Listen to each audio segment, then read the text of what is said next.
Haunted horrors में आपका स्वागत है। इस चैनल पे आपको सुनने को मिलती है डरावनी और सच्ची भूतिया कहानियां। अगर आपको ऐसी वीडियो देखना पसंद है तो हमारे चैनल को सब्सक्राइब करना न भूले। तो अब बढ़ते हैं आज की कहानी की। और मूजिया गांव में एक पुराना और भयावह पेड़ था।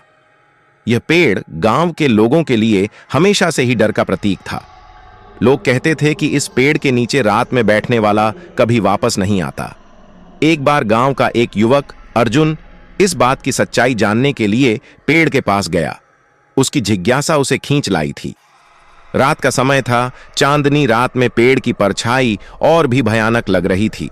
अर्जुन ने देखा कि पेड़ के नीचे एक पुराना तख्त रखा हुआ था। तख्त पर बैठकर उसने चारों ओर देखा। अचानक उसे महसूस हुआ कि कोई उसके पीछे खड़ा है। उसने मुड़कर देखा, लेकिन वहां कोई नहीं था। फिर उसे किसी के रोने की आवाज सुनाई दी। यह आवाज उसके कानों में धीरे धीरे बढ़ने लगी।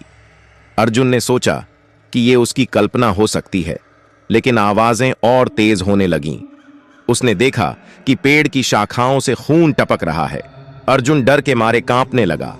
तभी पेड़ के नीचे से एक भयानक चेहरा प्रकट हुआ। उसकी आंखें जल रही थीं और चेहरा विकृत था। वह चेहरा अर्जुन की ओर बढ़ने लगा। अर्जुन ने भागने की कोशिश की, लेकिन उसके पैर जम गए थे। उस भयानक चेहरे ने अर्जुन के पास आकर कहा, यहां आने की हिम्मत कैसे की? अर्जुन की आवाज नहीं निकल रही थी। चेहरे ने फिर कहा, तुम्हें मेरी कहानी नहीं पता, लेकिन अब जान जाओगे। चेहरे ने अर्जुन को बताया कि वह एक पुरानी आत्मा है, जिसे इस पेड़ के नीचे मार दिया गया था। उसका नाम मूजिया था और उसे यहां जिंदा जला दिया गया था। उसकी आत्मा इस पेड़ से बंधी हुई है और वह हर रात इसी तरह भटकती है। अर्जुन ने डरते हुए पूछा, मैं यहां से कैसे बच सकता हूं? आत्मा ने कहा, तुम्हें मेरी मुक्ति का उपाय करना होगा। इस पेड़ के नीचे दफन मेरी हड्डियां निकालकर उन्हें पवित्र गंगा में विसर्जित करो, तभी मैं मुक्त हो पाऊंगा। अर्जुन ने हिम्मत जुटाकर यह काम करने का वादा किया।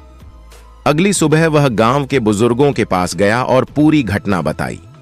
गांव वालों ने मिलकर उस पेड़ के नीचे खुदाई की और मूजिया की हड्डियां निकालीं।